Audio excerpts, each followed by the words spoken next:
Կին Գալստյան, շնորհակալություն, հաջորդ հարցը Նյուզեմ։ Պարոն Փաշինյան, նախ Շունշանգյալի մասին։ Տեսեք, դուք վերցրել եք ձայնագրությունի, քննչականի եւ ենթադրյալ կաշառքի գործի հետ կապված, միայն անդրադառնում եք մի հայտարարության, մի ցիտատի վրա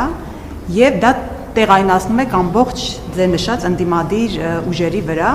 Ենթադրենք ձեր կողմնակիցներից մեկը եւ կա այդպիսի փաստ 10-րդական ձեր աջակիցը մի այդպիսի հայտարարություն է անում։ Կարող ենք մենք դա տեղայնացնել նաեւ ամբողջ քաղաքացիական պայմանագրի վրա եւ ընդդիմությունը կարող է իրեն իրավունք վերապահել եւ ասել, որ քաղաքացիական պայմանագիրը ամբողջությամբ այսպես է վերաբերվում հասարակությանը։ Դա ընդունելի տարբերակ է, այս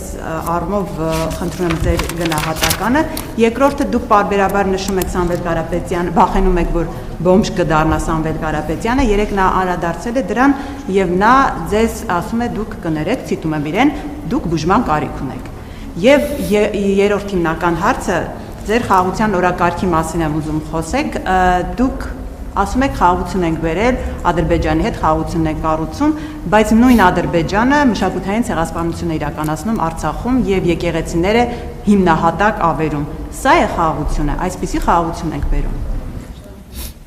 Գիտեք, եթե որևէ ԿՊԱ-կան նման արտահայտություն անի եւ մենք նրան իմանանք եւ համապատասխան միջոցներ չձեռնարկենք եւ չդատապարտենք հրապարակային եւ կարգապահական վարույթ չհարուցենք, այո, դուք կարող եք ասել։ Սրա մասին է խոսքը։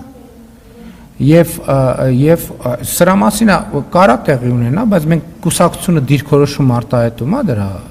վերաբերյալ։ Եղել են դեպքեր, որ ոչ կոռեկտ արտահայտություններ են եղել, մենք շատ արագ դրան բան ենք արել, կամ ներողություն ենք խնդրել, կամ ինչ-որ մի բան ենք արել եւ այլն եւ այլն։ Խոսքը դրա մասին է։ Ինչ վերաբերում է բուժմանը, ճիշտն ասած, իրոք բուժման կարիք ունեմ, որովհետեւ մի քիչ հարբուխ եմ, որ 10 օրից ավել չի անցնում։ Այնպես որ շնորհակալ եմ իմ առողջական վիճակով այդպես հետաքրքրվելու համար։ Վերջին հարցը ինչ եմ գրել։ Էլ ինչ։ Հա, խաղաղության մասին, գիտեք, էլի հետեւյալն եմ ուզում ասել։ Այդ հարցերին պատասխանելիս, գիտեք ինչու՞մն է դժվարությունը, այդ հարցերին պատասխանելիս, որովհետև մենք պետք է մտնենք դաշտեր եւ խոսենք բաների մասին, որի մասին ընդունված չի եւ լավ չի խոսալ։ Ես նախկինում, բայց անուղղակիորեն խոսել եմ դրա մասին։ Ասել եմ, որ մենք պետք է նկատենք, որ տարածաշրջանում կան մեղադրանքներ, որոնք որոշակի հայելայնություն ունեն։ Մենք ենք մեղադրում, մեզ են մեղադրում, մեզ են մեղադրում, մենք ենք մեղադրում, մենք ենք մեղադրում, մեզ են մեղադրում եւ այլն եւ դուք համոզված եք, չէ՞, որ ասում եք 100%-անոց ճշմարտություն։ Մենք համոզված ենք, որ ասում ենք 100%-անոց ճշմարտություն։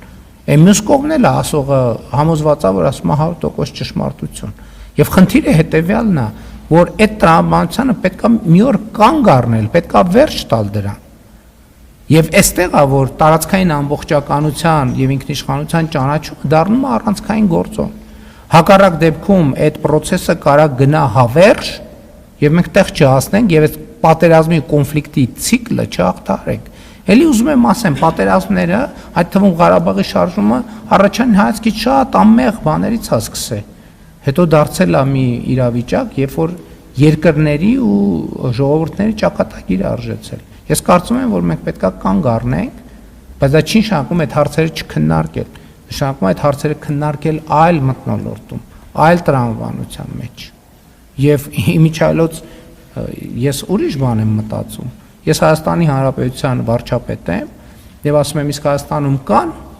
պատմամշակութային հուշարձաններ, որ հենց այսօր ոչնչացվում են։ Այո, կան, եւ իմ հոգսը Հայաստանի Հանրապետության տարածքում գտնվող պատմամշակութային հուշարձաններն են, եւ էսա պատճառը, որ եթե թիվը չսխալվեմ, Հայաստանի պետական բյուջեից մենք եռապատկել ենք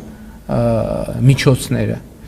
Ես օրինակ գնացել եմ Այգեհովիտ գյուղում գտնվող Սրվեղի վանք եւ տեսել եմ, որ ավերվում է այդ վանքը։